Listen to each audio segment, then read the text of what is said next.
Emily thought she knew everything about her grandfather William, who had died suddenly leaving her the old family house. But when she climbed into the attic sealed for decades, what she found in that dusty trunk made her tremble. Military medals, black and white photographs of an unknown woman, and a letter that began with, "My dear Elena, if you're reading this, it means I died without ever telling you the truth about your mother." Emily wasn't called Elena, had never heard of this woman in the photos, and that letter would reveal a family secret that would change her life forever. The old family house in the Cotswolds seemed quieter than ever after Grandfather William's funeral. Emily Thompson, 24 years old, primary school teacher with Grandmother Mary's green eyes, wandered through the empty rooms trying to decide what to do with this unexpected inheritance. Grandfather William had died in his sleep at 86, peaceful as he had always lived. He was Emily's only remaining relative after her parents' premature death in a car accident when she was just 16. The grandfather had raised her with infinite love, telling her stories of the English countryside, teaching her to make shepherd's pie, and tend to the small vineyard behind the house. Walking through this 16th-century house with its dark wooden beams and flagstone floors, Emily realized how little she really knew about her family's past. The grandfather had always been reserved when it came to talking about the war, his youth, anything that had happened before she was born. The only thing she had always known was that her grandmother Mary had died in childbirth giving birth to her father, and that her father had grown up alone with grandfather. A sad but simple story, which she had always accepted without asking too many questions. That October afternoon, whilst sorting through the inheritance documents, Emily noticed something she had never seen before. A small wooden ladder hidden behind the wardrobe in grandfather's bedroom. The ladder led to a trap door in the ceiling that evidently gave access to the attic. Strange, thought Emily. In all the years she had spent in this house, Grandfather had never mentioned the existence of an attic. Every time she asked as a child what was above their heads, he would change the subject or distract her with a homemade scone. Driven by irresistible curiosity, Emily moved the wardrobe and climbed the ladder. The trapdoor was sealed with several layers of paint, as if someone had wanted to ensure that no one could open it easily. With the help of a kitchen knife, she managed to force the rusty lock. The attic was immersed in golden twilight, lit only by a small, dusty window that filtered the light of the Cotswold sunset. The air smelled of old things, wood and forgotten memories. But what immediately caught Emily's attention was a large, dark wooden trunk, positioned exactly in the center of the space. The trunk was covered with a white sheet, yellowed by time and dust. With her heart beating hard, Emily approached and uncovered it. It was an antique trunk, with metal fittings and a lock that, strangely, wasn't locked. When she opened it, what she saw took her breath away. The trunk was full of objects that told a completely different story from the one she had always believed she knew. There were military medals, some British and others that seemed foreign. Black and white photographs of a man in uniform who resembled grandfather, but younger, standing next to a beautiful woman with dark hair and deep eyes. But the most shocking thing was the letters. Dozens of letters tied with red ribbons, all written in grandfather's neat handwriting. Some were in English, others in a language that Emily couldn't immediately identify. With trembling hands, she took the first letter from the pile. The envelope was addressed to Elena Thompson, and the date was 1965. Emily didn't know any Elena in her family, but the surname was the same. She opened the letter carefully, trying not to damage the yellowed paper. The words she read made her fall, sitting on the floor, her legs no longer supporting her. The letter revealed that Elena was her real name, that the story she had always believed about grandmother's death was false, and that her grandmother Mary had never existed. The real grandmother was called Katerina, was still alive, and grandfather had had to lie for years to protect her from dangers that Emily couldn't even imagine. With her heart beating so loud she could hear it in her ears, Emily frantically searched the trunk until she found something else that made her freeze. A birth certificate hidden under the photographs. The certificate was made out to Elena Thompson, and the birth date corresponded exactly to hers. She had lived 24 years with a false name, without knowing it. Emily, or Elena, as she was slowly beginning to think of herself, opened the second letter with hands trembling with emotion. The story that emerged from grandfather's handwriting was devastating. Katerina wasn't a simple English woman who had died in childbirth. She was a Yugoslav partisan whom William had met in 1943 during the war. She had fled her country to escape the Nazis, brave and intelligent. And when William had seen her for the first time hidden in a cave in the Cotswold Hills, he had understood that she was the woman of his life. Katerina was already pregnant when William had met her. The child wasn't his, but from the first day he had loved him as if he were his own son. It was Emily's father, born from a Yugoslav partisan who had died during a raid. After the war, Katerina and William had married and raised the child together. They had been the 10 most beautiful years of William's life. But in 1955, something had happened that changed everything. Some men had come to their house looking for Katerina. They were secret agents, both British and foreign, who had explained to William that Katerina possessed important information about war crimes committed in the Balkans. Her testimony could send very powerful people to prison. Katerina was terrified, not for herself, but for her family. The child was only 12 years old, and she feared that if she stayed, she would endanger his life and William's. One night, without saying anything to anyone, she disappeared. She left only a letter saying she loved them too much to risk harming them. William had searched for her for years. He had traveled to Yugoslavia, contacted international organizations, asked for help from anyone who could help him. But Katerina had vanished without a trace. When Emily's father died in the accident along with her mother, and Emily was left alone, William had decided to change her name. Her parents called her Emily, but her baptismal name was Elena, like Katerina's mother. William thought that if someone was still looking for Katerina, they would never find Elena with a different name. But in the last letter, William revealed the most shocking thing of all. He had information suggesting that Katerina might still be alive. In the last letter, Elena would find all the details that William had managed to gather over the years. Names, places, contacts that could help her find the grandmother she had never known. With her heart beating hard, Emily looked for the third letter. But before opening it, she noticed something else in the trunk, a small metal box that contained something that glittered in the sunset light. Elena opened the metal box, discovering a treasure of memories that told an even more complex story. There were military medals she recognized as resistance decorations, but also documents in different languages that seemed to be false passports. All had grandfather's photograph, but with completely different identities. The most shocking thing was a small, leather-bound diary, written in feminine handwriting she had never seen before. It was Katerina's diary, written in English with some paragraphs in what she recognized as Serbo-Croatian. The diary pages revealed that Katerina wasn't just a Yugoslav refugee fleeing from war. She had been a spy, had collected information about war crimes, had seen things that no human being should see. She had names, dates, evidence of massacres that the world needed to know. William had known from the beginning who Katerina really was, but he had loved her anyway and had accepted living with the constant danger that this entailed. During the war, Katerina had collected evidence against war criminals who had been tried at Nuremberg thanks to her information. But there were other names on her list, people who had managed to escape justice. Grandfather's third letter confirmed everything. In 1955, when those men had come to their house, they weren't coming to arrest Katerina.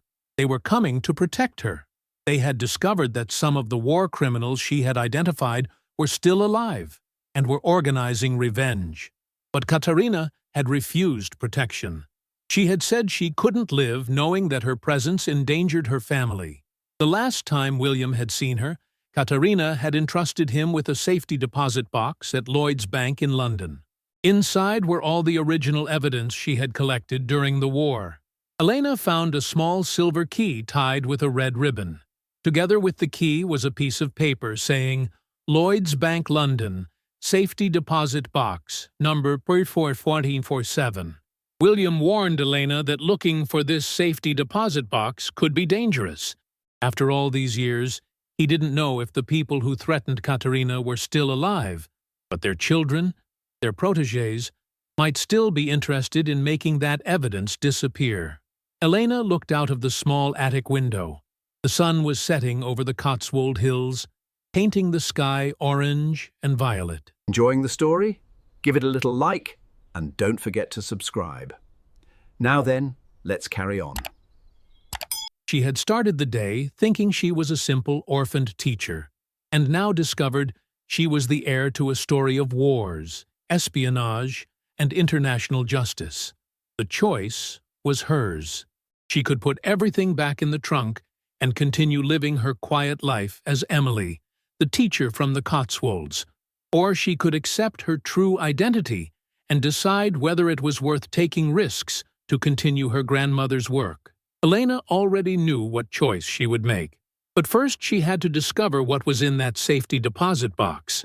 The following Monday morning, Elena presented herself at Lloyd's Bank in London with the silver key and all the documents she had found in the trunk. The bank manager, Mr. Charles Whitfield, received her with a perplexed expression. The man revealed shocking news to her. The safety deposit box had been opened in 2018 by a woman of about 70 who had presented herself with perfect documents. She had identified herself as Katerina Thompson, Mr. William's wife. Elena couldn't believe what she was hearing. Katerina was still alive and had been there just a few years ago. The woman had spent an hour in the safety deposit room, had taken some documents, and left others. Before leaving, she had left a sealed envelope with the request that it be given to any member of the Thompson family who presented themselves after her. The manager handed Elena a cream-colored envelope with, "For Elena," written in handwriting she immediately recognized from the diary. Inside were a letter and a recent photograph of an elderly but still beautiful woman with gray hair and the same green eyes as Elena. The letter revealed that Katerina was alive and well. She had been living in Edinburgh for 15 years, under the name Katerina MacDonald. She had worked as a translator for the International War Crimes Tribunal. And finally, in 2010, the last of the criminals she was seeking had been arrested and convicted. Now she could live freely, without fear. Katerina apologized for not being by Elena's side whilst she grew up, but explained that not a day had passed without thinking of her. In the safety deposit box, she had left some things for Elena: photographs of her family she had never seen, her marriage certificate with William, and a necklace that had belonged to great-grandmother Elena. But the most important thing was the address where Elena could find her. Katerina hoped that Elena would decide to look for her, because she would be the happiest grandmother in the world. Elena went down to the bank's basement and opened the safety deposit box. Inside, she found hundreds of photographs that told her family's story. William and Katerina young and in love. Her father as a child playing in the courtyard of the Cotswolds house. Moments of family happiness that had been interrupted too soon. What touched her most was a hand-carved wooden box. Inside was a silver necklace with a heart-shaped pendant and a note explaining that it had belonged to great-grandmother Elena. In the last document of the box, she found what she was looking for: Katerina's complete address in Edinburgh, with telephone number and even a hand-drawn map. Elena left the bank with her heart full of conflicting emotions. She had a living grandmother who was waiting for her, but she was also afraid of what she might find. Looking at the photograph of this woman who had the same eyes as her, Elena knew she had to take the risk. It was time to discover who she really was. Elena left for Edinburgh the next day, with a suitcase full of all the letters and photographs she had found in the attic. She had decided not to telephone first. She wanted it to be a surprise, or perhaps she was afraid that on the phone, Katerina might seem like a stranger. During the 4-hour train journey, Elena thought about her whole life. Every memory of grandfather now took on a different meaning. The times she had found him sadly looking at a photograph he then quickly hid. The moments when he seemed about to tell her something important, but then changed the subject. The way he sometimes called her Little Elena, even though everyone knew her as Emily.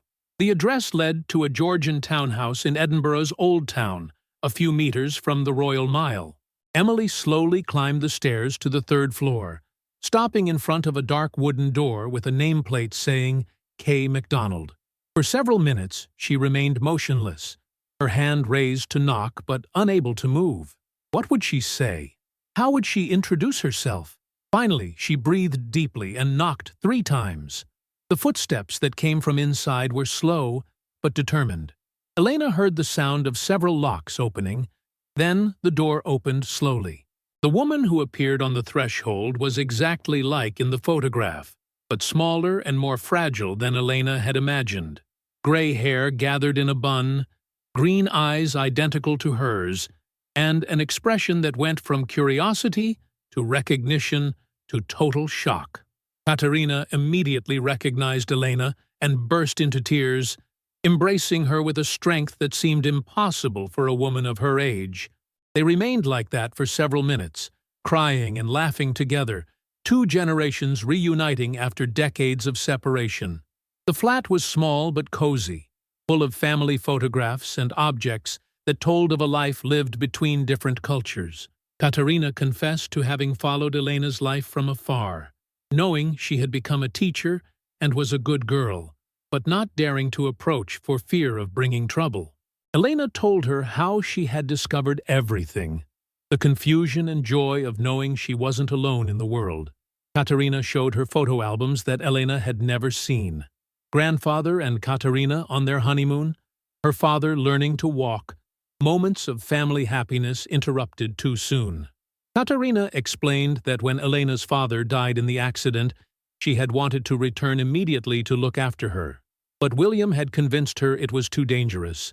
Not a day passed without her regretting it. But now, they were there, together. That night, Elena slept in the room that Katerina had prepared for her years before, hoping that one day she would come. It was a simple room but full of love, with walls covered in family photographs. For the first time since losing her parents, Elena felt truly at home. Elena stayed in Edinburgh for a week, and with each passing day she felt more connected to Katerina. Her grandmother was an extraordinary woman.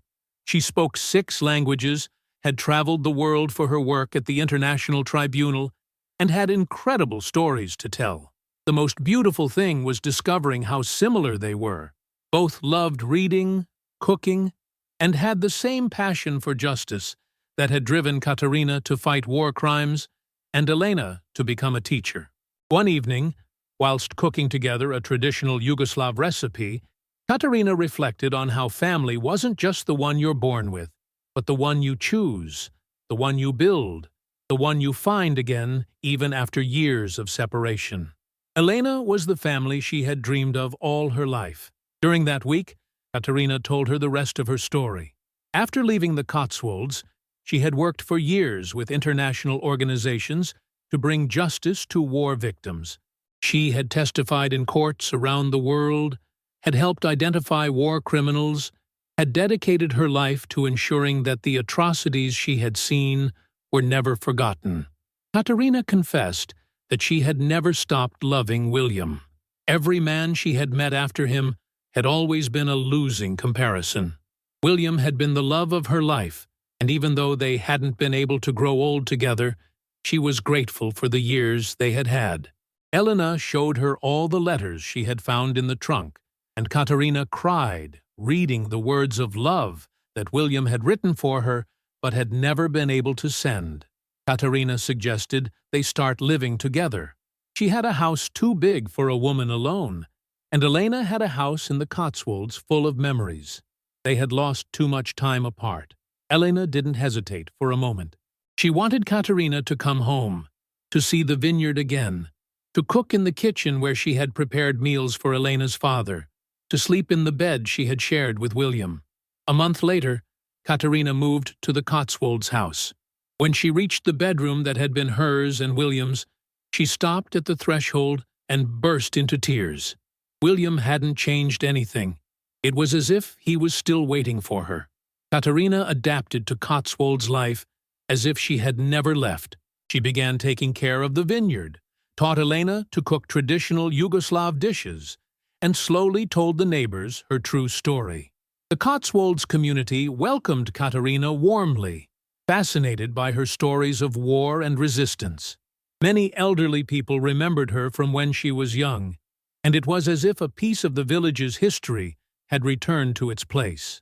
Elena resumed her work as a teacher, but now with a completely different perspective.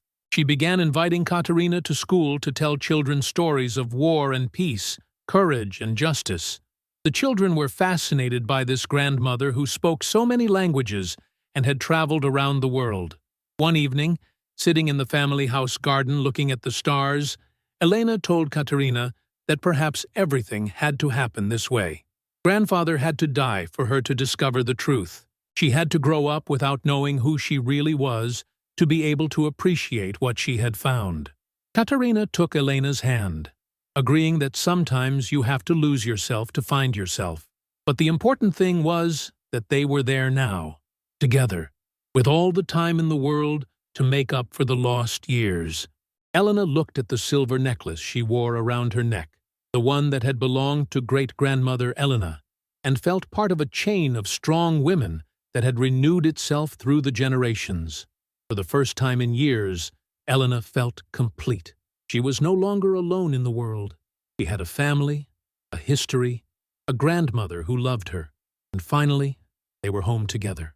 If this story has moved you and made you believe that it's never too late to find your family again, give it a like and share.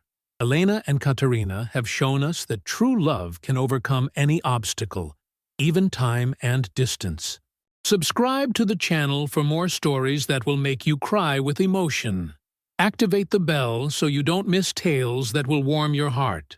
If you have distant relatives you haven't spoken to in a long time, this story reminds you that it's never too late to reconnect. Share this message of hope.